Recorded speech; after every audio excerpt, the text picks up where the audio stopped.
Okay, तो Coulomb's law क्या होता है? कूलम्स लॉ से स्टार्ट करेंगे। पिछले चैप्टर में लेक्चर में हमने क्या देखा था? चार्ज पार्टिकल के बारे में पढ़ा था, है ना? तो कूलम्स लॉ पढ़ते हैं। तो कूलम्स लॉ क्या होता है? यदि वैक्यूम में दो चार्ज हैं तो उनके बीच अट्रैक्टिव और रिपल्सिव फोर्स लगेगा, और उनके बीच यदि डिस्टेंस है तो फोर्स जो होगा वो Q1 और Q2 के प्रोपोर्शनल होगा, चार्ज के मल्टीप्लिकेशन के प्रोपोर्शनल, और उनके बीच की डिस्टेंस के इनवर्स स्क्वायर के इनवर्सली प्रोपोर्शनल होता है, और Q1 Q2 upon R square ऐसे हो जाता है। और यदि आप प्रोपोर्शनलिटी कांस्टेंट लगाओगे तो Q1 Q2 upon R square, और K की वैल्यू जो होती है 1 upon 4 pi epsilon not Q1 Q2 upon R square होता है। क्लियर है क्या बात? और ये 1 अपॉन 4 पाई एप्सिलॉन नॉट की वैल्यू 9 इंटू 10 की पावर 9 होगी, और इसकी यूनिट क्या होगी Saujanya?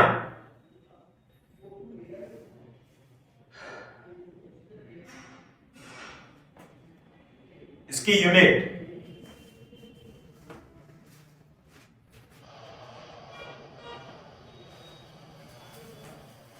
1 upon 4 pi epsilon naught की unit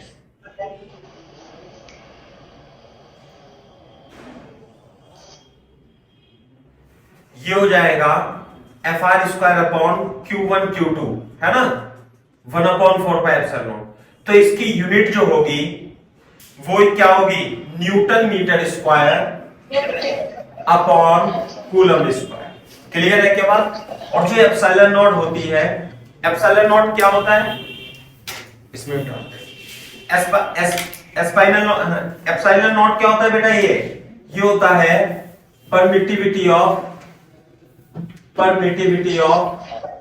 free space. Permittivity of free space, board पे देखो, परमिटिविटी ऑफ फ्री स्पेस या वैक्यूम भी बोल सकते हो आप इसे।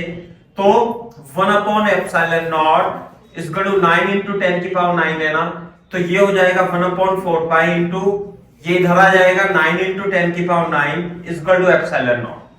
तो एप्सिलॉन नॉट की वैल्यू 9 चौक 36 पाई इंटू 10 की पावर 9 हो जाएगी। और जब आप इसे कैलकुलेट करोगे, when you will calculate epsilon naught is equal to 1 upon 36 pi into 10 की power minus 9, and it will be equal to 8.85 into 10 की power minus 12। ये आ जाएगा इसका वैल्यू। परमिटिविटी ऑफ वैक्यूम और फ्री स्पेस की वैल्यू 8.85 into 10 की power minus 12 होगी। साथ में इसकी जो यूनिट होगी एप्सिलॉन नॉट की 1 अपॉन 4 पाई एप्सिलॉन नॉट, जिसे आप K बोलते हो, ये K की वैल्यू 9 इंटू 10 की पावर 9 न्यूटन मीटर स्क्वायर पर कूलम स्क्वायर है। तो एप्सिलॉन नॉट तो इसका इन्वर्स है, तो इसकी यूनिट कूलम स्क्वायर पर न्यूटन मीटर स्क्वायर आ जाएगा।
ठीक है, ओके। अब मैं इसका डायमेंशन फॉर्मूला भी निकाल के दिखाता हूं, ये भी आता है। Mu naught permittivity of free space होगी, ये परमिटिविटी ऑफ फ्री स्पेस है। तो एप्सिलॉन नॉट का डायमेंशन फॉर्मूला, डायमेंशनल फॉर्मूला बता सकते हो क्या आप मेरे को? पता है क्या? निकाल सकते हैं। हाँ, निकालते हैं। कैसे आएगा? Coulomb square upon newton metre square तो न्यूटन का हो जाएगा ma, है ना, और इसका स्क्वायर हो जाएगा, नहीं स्क्वायर नहीं, और ये हो जाएगा एल स्क्वायर, और Q equal to I into T, तो ये हो जाएगा एम्पियर इंटू टाइम का स्क्वायर, तो ये हो जाएगा m-1 और l की पावर -3 t की पावर 4 T to power 4 a square. a square. This is the dimension formula for epsilon naught. ठीक है क्या बात? अच्छा, तो ये तो जो फोर्स था, ये फोर्स था दो चार्जेस के बीच में, अट्रैक्टिव और रिपल्सिव होगा। अट्रैक्टिव तो तब होगा जब अपोजिट चार्ज होंगे, और रिपल्सिव तब होगा जब ये सेम चार्ज होंगे, है ना। तो ये है, तो फोर्स है, लेकिन फोर्स तो वेक्टर क्वांटिटी है। चलो मैं वेक्टर फॉर्म भी बताऊंगा इसे बाद में, पहले कुछ सवाल कर लेते हैं अपन, है ना। दूसरा, इफ ऐसे रखेंगे, अगर जो आप इन चार्जेस को किसी मीडियम में रख दें, है ना, ऐसे लिखेंगे यहां पे, if charges are placed in a medium of relative permeability of dielectric constant भी बोल सकते हैं, और relative permittivity बोल सकते हैं, of relative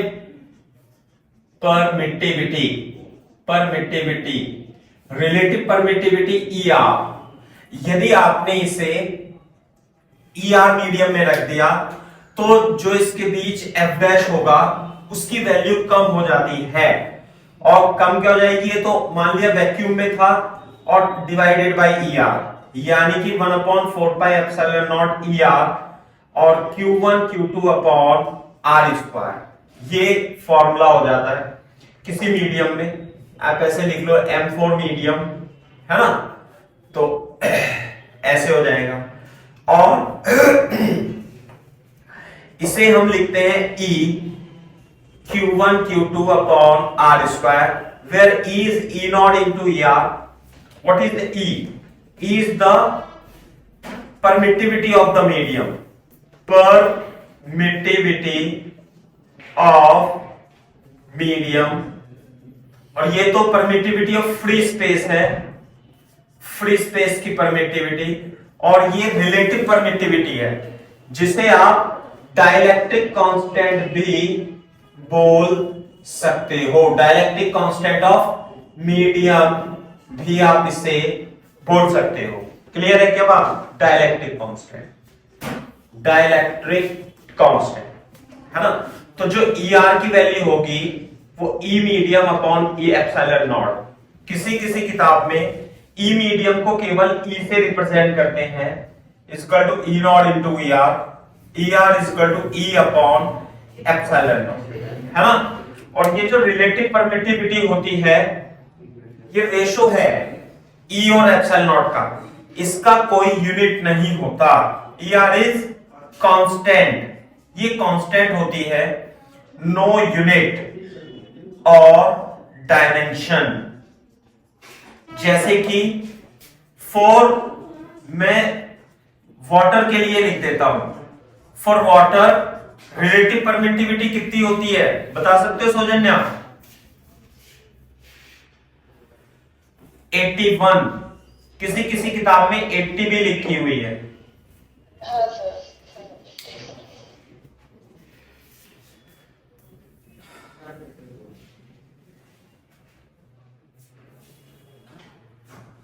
कूलम्स लॉ तो फोर्स बिटवीन टू चार्जेस देता है, it gives the force between two charges. तो फोर्स तो वेक्टर क्वांटिटी है। ये जो हमने अभी लिखा था, इसमें ये लिखा था मैग्नीट्यूड, है ना, ये लिखा था हमने मैग्नीट्यूड ऐसे करके। तो F1 F2 वेक्टर मान लेंगे इसका, तो ये मैग्नीट्यूड होता है दो चार्जेस के बीच फोर्सेस का मैग्नीट्यूड है। अब आप लिखो, हेडिंग डालो, Coulomb's law in vector form. Vector form में हमें कूलम्स लॉ पढ़ना है। क्लियर है क्या बात?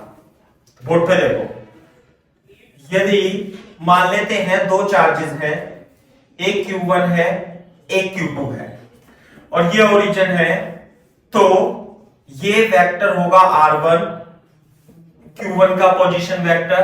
मान लिया ये पॉइंट ए पे है और ये वेक्टर है R2 और ये मान लिया B पॉइंट है ना, और यहां पे Q2 रखा हुआ है। सही है भाई, दिस इज Q2। तो बोर्ड पे देखना बेटा एक बार, मान लिया दोनों सेम टाइप के चार्जेस हैं, तो ये पे रखा हुआ है, तो इस पे जो फोर्स लगेंगे, इस पे तो फोर्स ऐसे लगेगा, इस चार्ज की वजह से इधर फोर्स लगेगा और इसकी वजह से इधर पे फोर्स लगेगा ऐसे F1। नहीं है ये बात समझ में? बोर्ड पे देखो, इस फोर्स को बोलेंगे हम, ये तो ओरिजिन हो गया, इस फोर्स को बोलेंगे F2, 1 force on charge 2 because of 1, और इस पर, इस वाले चार्ज पर Q1 पर Q2 की वजह से जो फोर्स लगेगा उसे बोलेंगे हम फोर्स ऑन 1 ड्यू टू 2। तो देखो F2, 1 क्या लिखेंगे हम? Force on charge 2 due to 1। F1, 2 को हम लिखेंगे force on charge 1 due to 2। अभी हमें वेक्टर फॉर्म में निकालना है।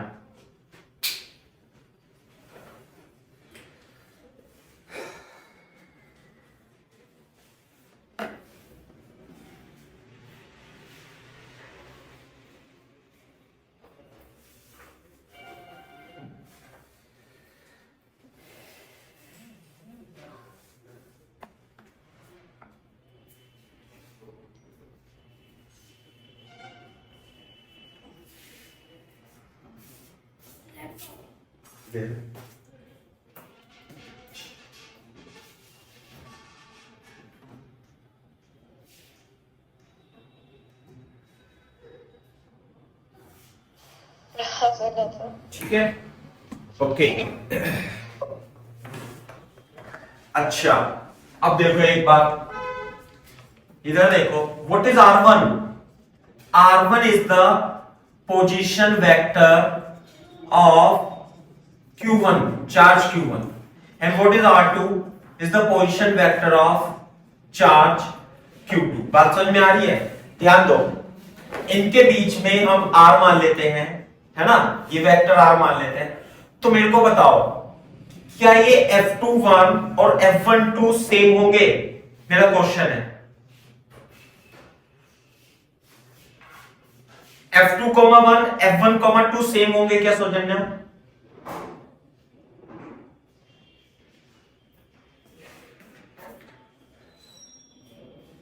नहीं सर, डिफरेंट है। डिफरेंट है, लेकिन डिफरेंट क्यों है? क्योंकि इनके मैग्नीट्यूड तो सेम होंगे। F2, 1 और F1, 2 के मैग्नीट्यूड तो सेम होंगे, क्योंकि ये जो फोर्स होता है ना, इलेक्ट्रोस्टैटिक फोर्स, ये इक्वल और अपोजिट फोर्स होता है। Equal in magnitude, opposite in direction.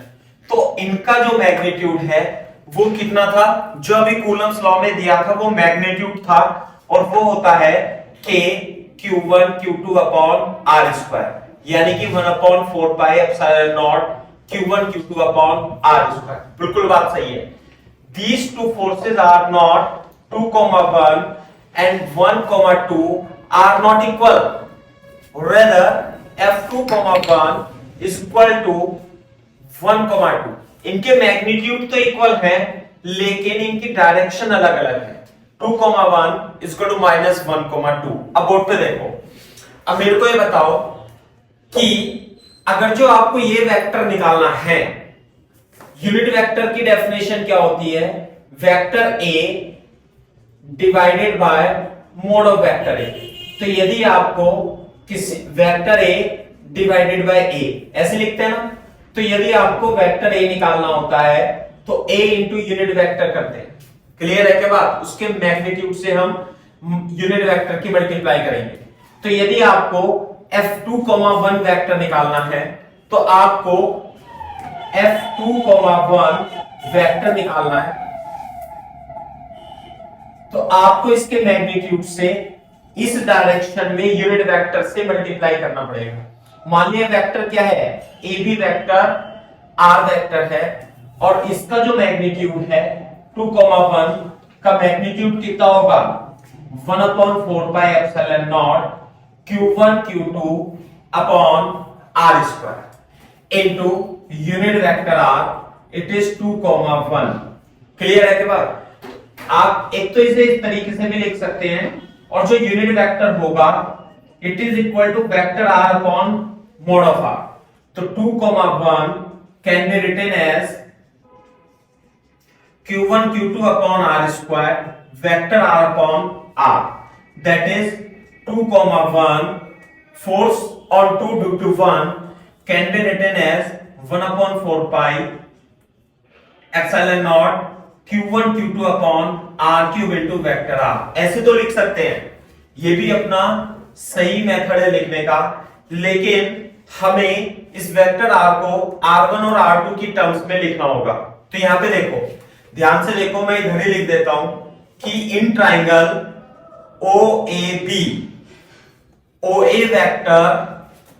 Vector plus AB vector is equal to OB vector.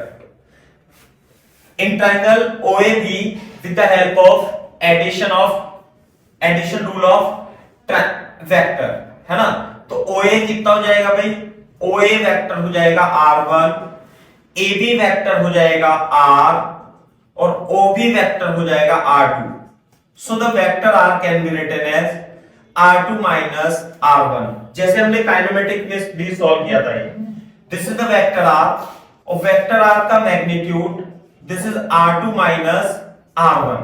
It can be written as कैसे, R is equal to R2 minus R1।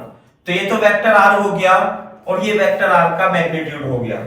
तो अब हम इस case में इसे रिप्लेस कर सकते हैं। F कैसे रिप्लेस कर देंगे भाई, 2,1 1/4 pi epsilon naught Q1 Q2 upon R cube.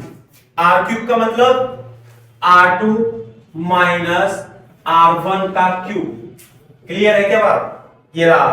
और वेक्टर आपको क्या लिखेंगे भाई, R2 vector minus R1 vector. So this is the vector form of the Coulomb's law. It is the force on the charge Q2 in vector form in the form of R1 R2 that is the position vector of Q1 and Q2. This is F2, 1.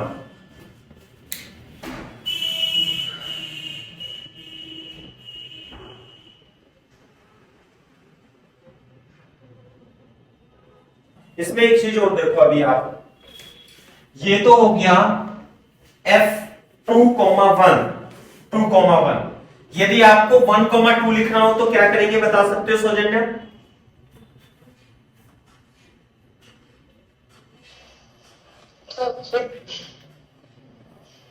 Minus minus आ जाएगा, या R1 और R2 को interchange कर दोगे, है ना। तो यदि आप F1,2 लिखना चाहते हो तो 1/4 pi epsilon naught Q1 Q2, ये तो मोड में इसका कोई फर्क नहीं पड़ेगा, R1 माइनस R2 का क्यूब, और वहां पे आ जाएगा R1 R2 इंटरचेंज करके R2 बन जाएगा। सही है। अब इसमें से यदि आप माइनस कॉमन लोगे तो माइनस कॉमन लेके 1/4 pi Q1 Q2 upon R1 minus R2 का क्यूब, ये मोड में है तो यहां R2 माइनस R1 आ जाएगा, और इसे आप ये क्योंकि मोड में है तो माइनस खत्म हो जाता है, इसे ऐसे लिख सकते हैं।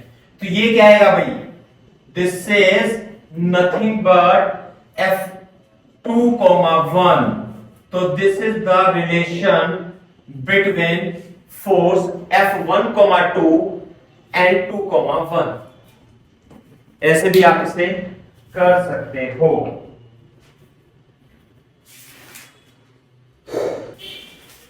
देखो, यदि हम हाइड्रोजन एटम को कंसीडर करें तो हाइड्रोजन एटम में इलेक्ट्रॉन और प्रोटॉन होते हैं, तो प्रोटॉन तो बीच में मान लेते हैं, इलेक्ट्रॉन यहां मान लेते हैं, तो अपोजिट चार्ज है। तो इस पे प्लस ही और इस पे माइनस ही चार्ज होता है।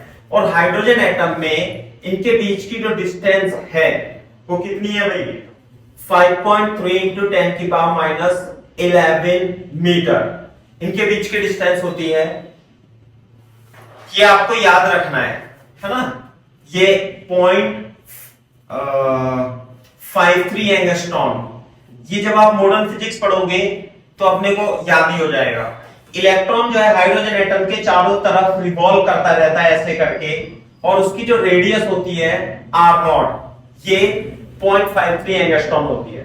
तो अब आपको what you have to find the ratio of electric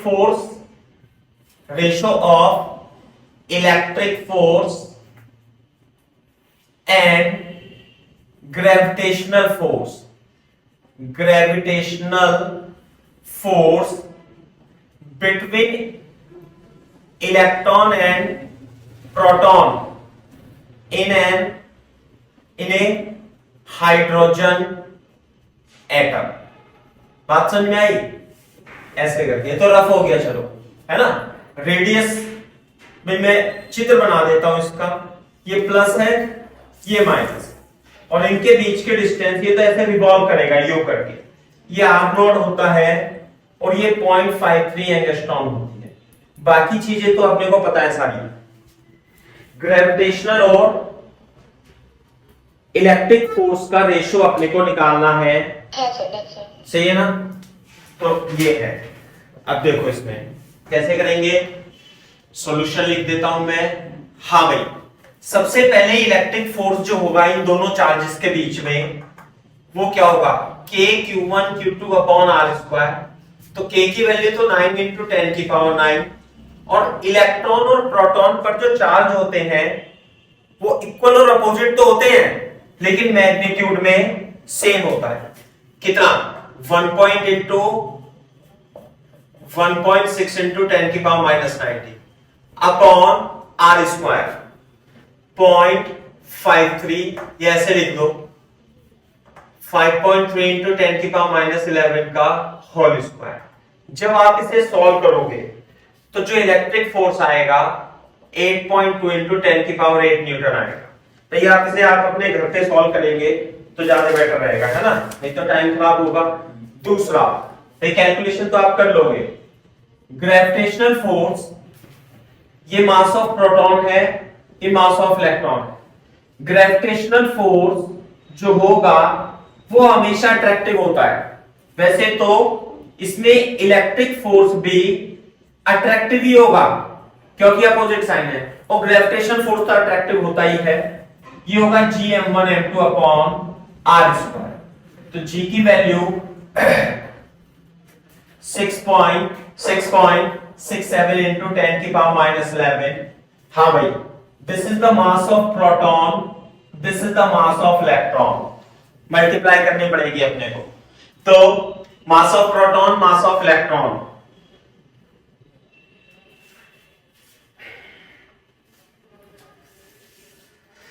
हाँ भाई, तो मास ऑफ प्रोटॉन कितना होगा, ध्यान है तुम्हें नहीं, -27। This is the mass of proton. Mass of electron कितना होता है भाई, 9.1 इंटू 10 की power minus 31 kg, and distance between them is 0.53 into 10 की पावर माइनस 11 का whole square. When you will calculate this and you will get 3.6 into 10 की power minus 47 Newton.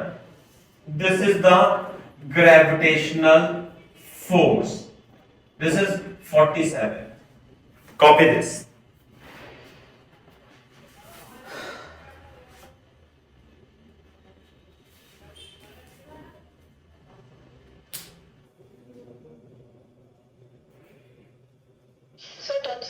ठीक है, तो लेकिन हमें अब ये देख लो, मैंने ये क्वेश्चन इसलिए कराया है क्योंकि ये बोर्ड में पूछा जाता है। अब हो सकता है कभी जेईई मेंस या नीट वीट में भी ऐसे डायरेक्ट पूछ ले, है ना। बोर्ड में तो फुल पूछा जाता है कि इलेक्ट्रॉन और प्रोटॉन के बीच इलेक्ट्रिक फोर्स और ग्रेविटेशनल फोर्स की कंपैरिजन करो तो Fe अपॉन Fg जब आप लेंगे तो 8.2 इंटू 10 की पावर माइनस 8 इंटू 3.6 इंटू 10 की पावर माइनस 47। तो जब आप इसे कैलकुलेट करेंगे then you will get 2.27 into 10 की पावर 39। this 39 इसे मैं छोड़ दूंगा 2.27 को लेके क्या करूंगा तो बोर्ड पे देखो जो इलेक्ट्रिक फोर्स और ग्रेविटेशनल फोर्स का जो रेशो है वो लगभग 10 की पावर 39 आता है। इसका मतलब ये है कि जो इलेक्ट्रिक फोर्स है वो ग्रेविटेशनल फोर्स के 10 की पावर 39 गुना बड़ा है। 10 to the 39 times bigger than the gravitational force। तो जो ग्रेविटेशनल फोर्स होता है वो वीक फोर्स होता है, weak force as compare to the electric force ये स्ट्रॉन्ग फोर्स होता है। आगे बात समझे, इलेक्ट्रोस्टैटिक फोर्स जो ग्रेविटेशनल फोर्स है वो वीकेस्ट फोर्स है इन नेचर में, है ना। वैसे तो स्ट्रॉन्ग न्यूक्लियर फोर्स होता है सबसे ज्यादा strong. How many types of forces are there in nature Saujanya?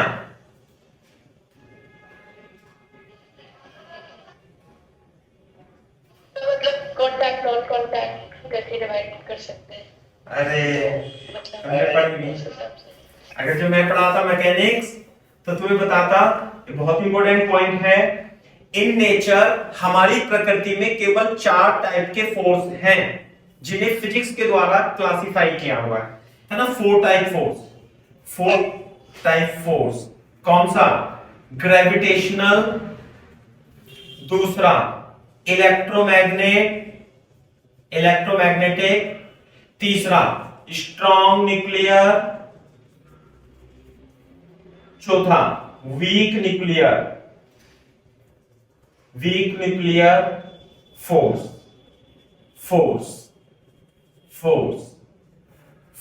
है ना। तो सबसे वीकेस्ट फोर्स होता है ग्रेविटेशनल फोर्स और स्ट्रॉन्ग न्यूक्लियर फोर्स सबसे ज्यादा स्ट्रॉन्ग होता है। और इलेक्ट्रोमैग्नेटिक फोर्स में electric force, friction force, normal reaction, tension in the string ये सब आते हैं। तो हमारा यहाँ पॉइंट ये है कि इलेक्ट्रिक और ग्रेविटेशनल फोर्स में कंपैरिजन करके बताना है और आपको याद रखना है कि ये लगभग 10 की पावर 39 टाइम्स होता है। सही है।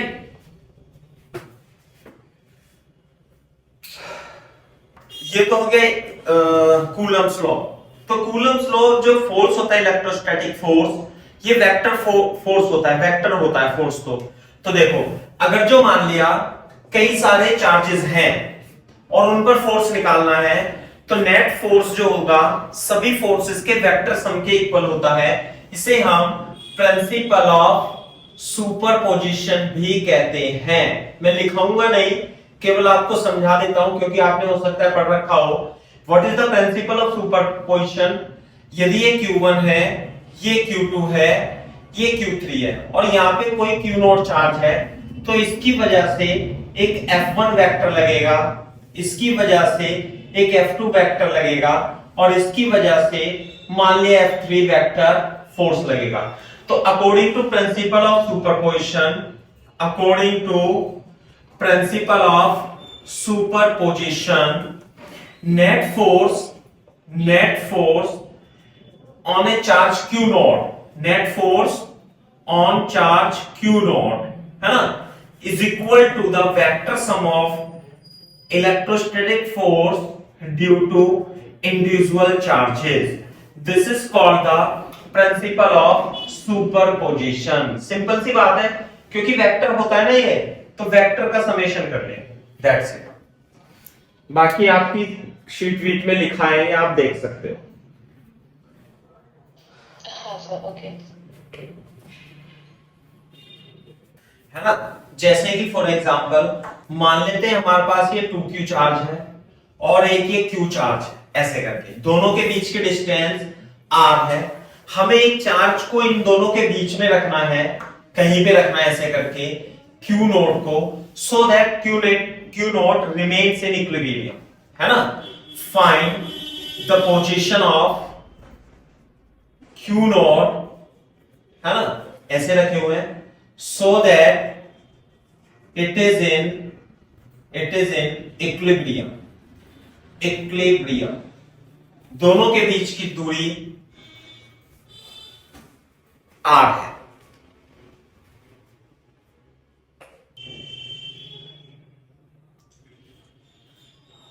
कॉपी कर लिया बेटा?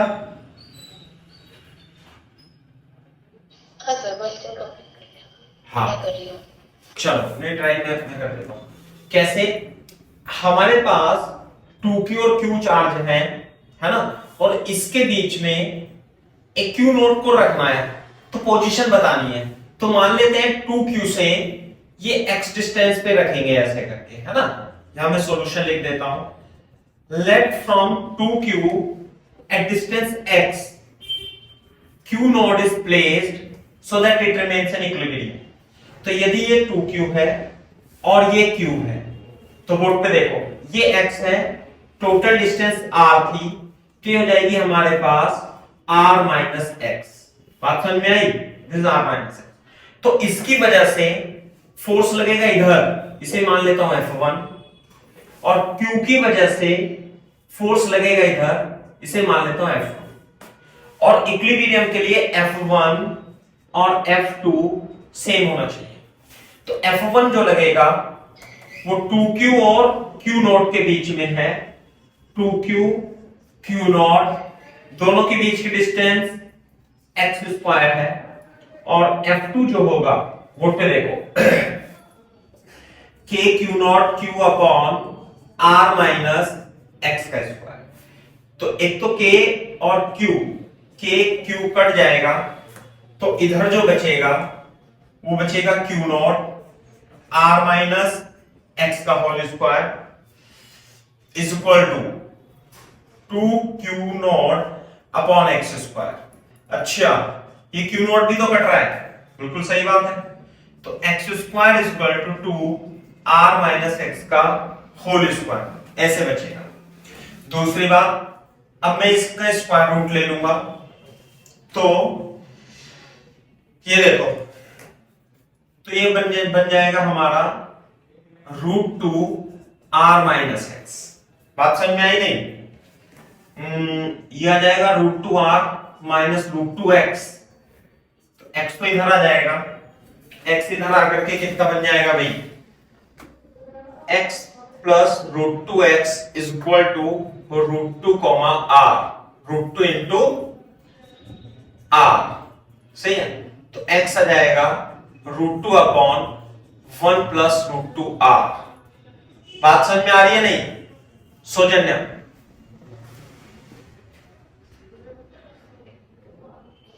हाँ सर। ये बात है।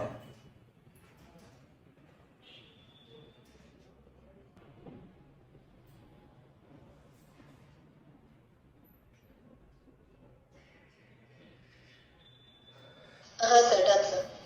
ठीक है, तो ये देखो, तो ये डिस्टेंस होगी, इतने डिस्टेंस पे हम रखेंगे। इसे थोड़ा सा मैं और सही तरीके से लिख सकता हूं, वो √2 माइनस √2 प्लस 1 है ना, तो इरेशनल बना लेंगे। √2 माइनस 1 और √2 माइनस 1 से ऊपर नीचे गुणा करके, तो 2 माइनस √2 अपॉन 2 माइनस 1, तो x हो जाएगा, ये हो जाएगा 2 माइनस √2r। तो x is equal to 2 minus 1.41, है ना, 1.41 नहीं तो आएगा, सही बात है। और ये कितना हो जाएगा? x की वैल्यू कितनी आ जाएगी? लगभग 0.68। समझ में आई बात? 0.68 आ जाएगा लगभग। तो बोर्ड पे देखो एक बार, इससे क्या कंक्लूजन निकाल सकते हैं हम कि ये तो r था, ये तो 2Q था, और ये Q था, और ये डिस्टेंस r थी, तो ये तो मिड पॉइंट हो गया मान लिया, तो 0.6r सही है ना। ये 1.41 होता है ना, तो इसे 0.6, तो 2Q से इस डिस्टेंस पे, यहां से ये है 0.6r, इस जगह इक्विलिब्रियम पॉइंट है। नहीं आ रही बात समझ में? वो तो आया था। तो जो इक्विलिब्रियम पॉइंट मिलेगा वो इस छोटे वाले चार्ज के पास होगा। ये हो जाएगा लगभग 0.4 आर। छोटे वाले चार्ज के पास इक्विलिब्रियम पॉइंट मिलेगा।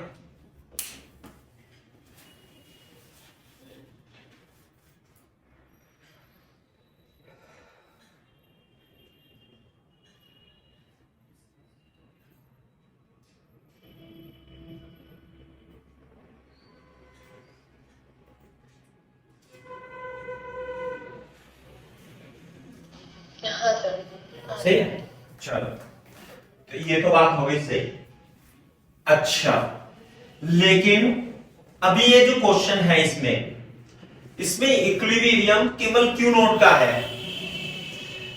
अगर जो मैं इसे कंसीडर करूंगा और इसे कंसीडर करूंगा, देखो बोर्ड पे देखो, ये 2q है, q है, q नॉट है। अगर जो मैं इस चार्ज को या इस चार्ज को कंसीडर करूंगा तो ये बताओ क्या ये इक्विलिब्रियम में रह सकता है 2q? देख के बताओ।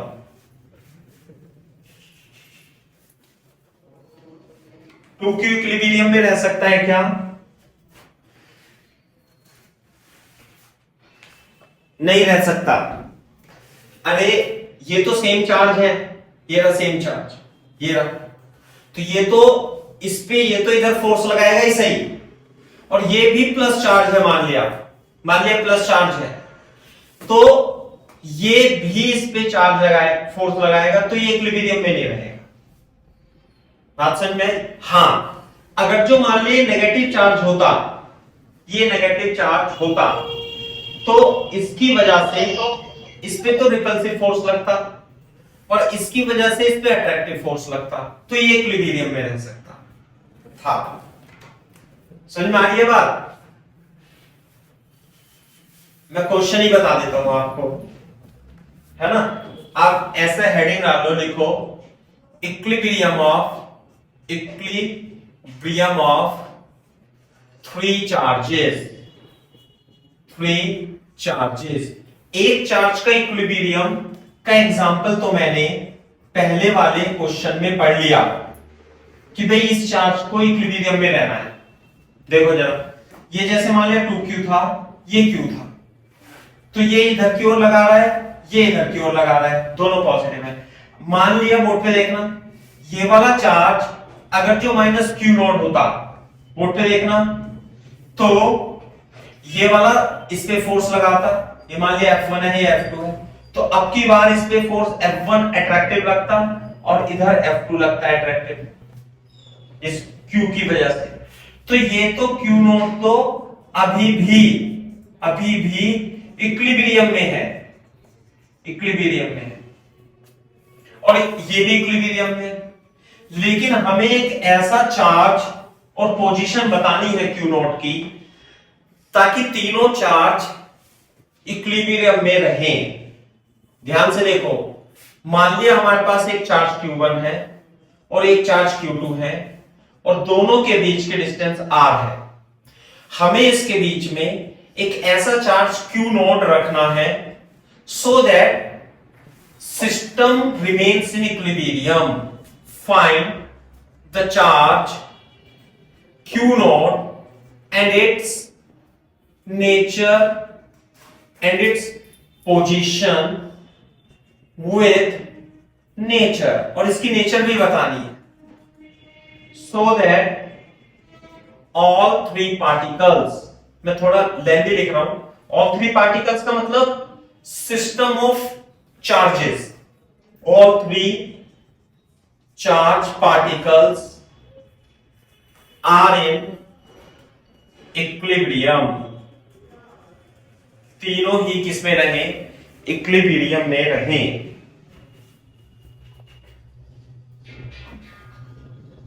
है ना। तो मान लेते हैं हम, अब मैं इसका सॉल्यूशन लिखता हूं।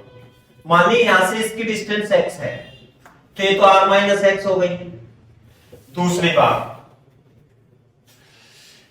अगर जो जैसे मैंने बताया, मान लिया let Q1 and Q2 are, ये गिवन है, लेट नहीं गिवन है, ये क्वेश्चन में है ना, Q1 Q2 are of same sign, ये सेम साइन के है, तो इसका मतलब Q नोट को डेफिनेटली अपोजिट साइन का होना पड़ेगा, जैसे मैंने एक्सप्लेन कर दिया, क्योंकि Q1 और इधर फोर्स लगाएगा और इसे अट्रैक्टिव फोर्स लगाना है, तो इसे अपोजिट साइन का होना पड़ेगा। पहले तो मैं डिस्टेंस इसकी x निकालता हूं। देखो यहां पे इस Q1 की वजह से इस पे फोर्स लगेगा F1 और इस Q2 की वजह से अट्रैक्टिव फोर्स लगेगा F2। तो F1 और F2 के मैग्नीट्यूड, वैसे तो वेक्टर क्वांटिटी है, मैग्नीट्यूड की बात कर रहे हैं, सेम होना चाहिए। तो ये जो फोर्स होगा इनके बीच में K Q1 Q not upon x square, और इन दोनों के बीच में K Q2 Q not upon R minus x का होल स्क्वायर। ये कैंसिल हो जाएंगे, है ना, ये कैंसिल हो जाएंगे, तो Q1 upon x square Q2 upon R minus x का होल स्क्वायर। तो ये आ जाएगा आपका R minus x upon x का whole square equal to Q2 upon Q1। सही है, R minus x upon x Q2 minus Q1, तो R upon x minus 1 Q2 upon Q1, R upon x root Q2 upon Q1 plus 1, R upon x root Q2 upon root Q1 upon root Q1, तो x is equal to root Q1 upon Q1 plus Q2 into R। This is the relation. तो जो x होती है, ध्यान से देखो, equilibrium के लिए यदि ये Q1 है, ये Q2 है और इक्विलिब्रियम में रखना है, तो ये डिस्टेंस जो होगी कितनी होगी भाई, root Q1 upon Q1 plus Q2 into R होगी इक्विलिब्रियम के लिए, और ये वाली distance root Q2 upon root Q1 plus root Q2 into R होगी। बात समझ में आई? इसे आप याद भी रख सकते हो एज ए फॉर्मूला, है ना, कॉपी करो यहां तक।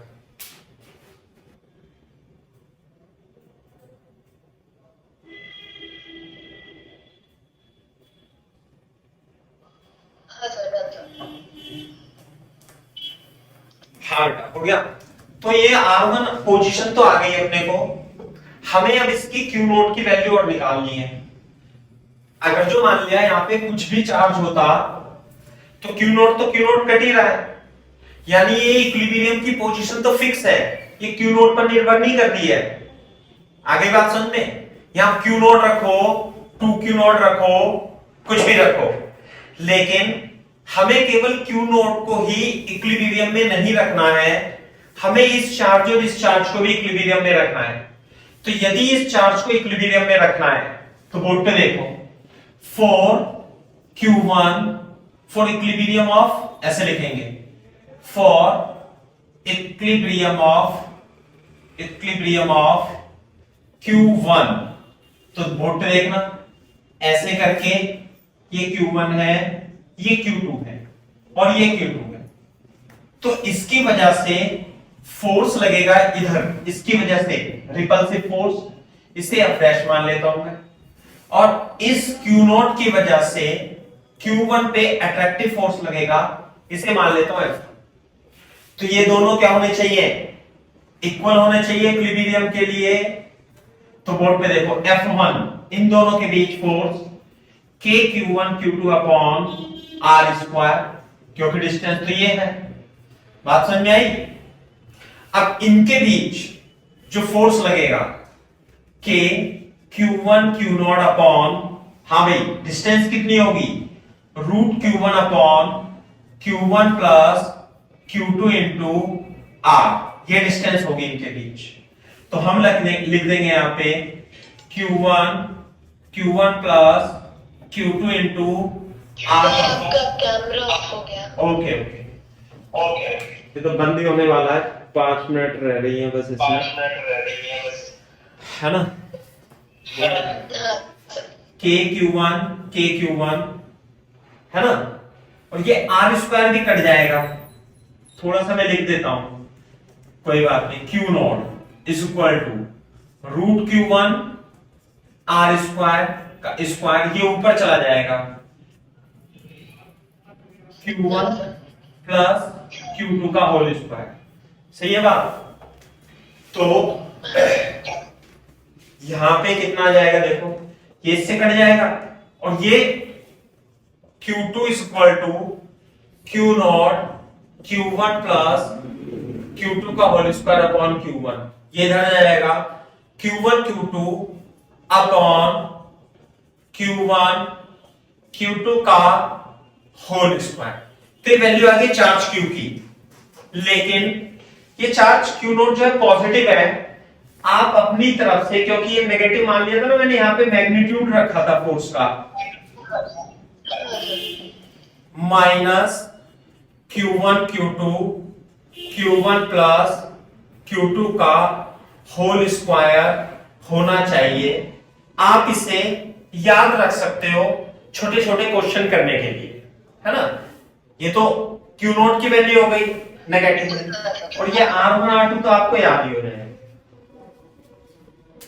तो छोटे छोटे क्वेश्चन में आप इन्हें याद कर सकते हो, है ना, फिर डायरेक्ट फॉर्मूला सॉल्व कर सकते हो। Okay, sir.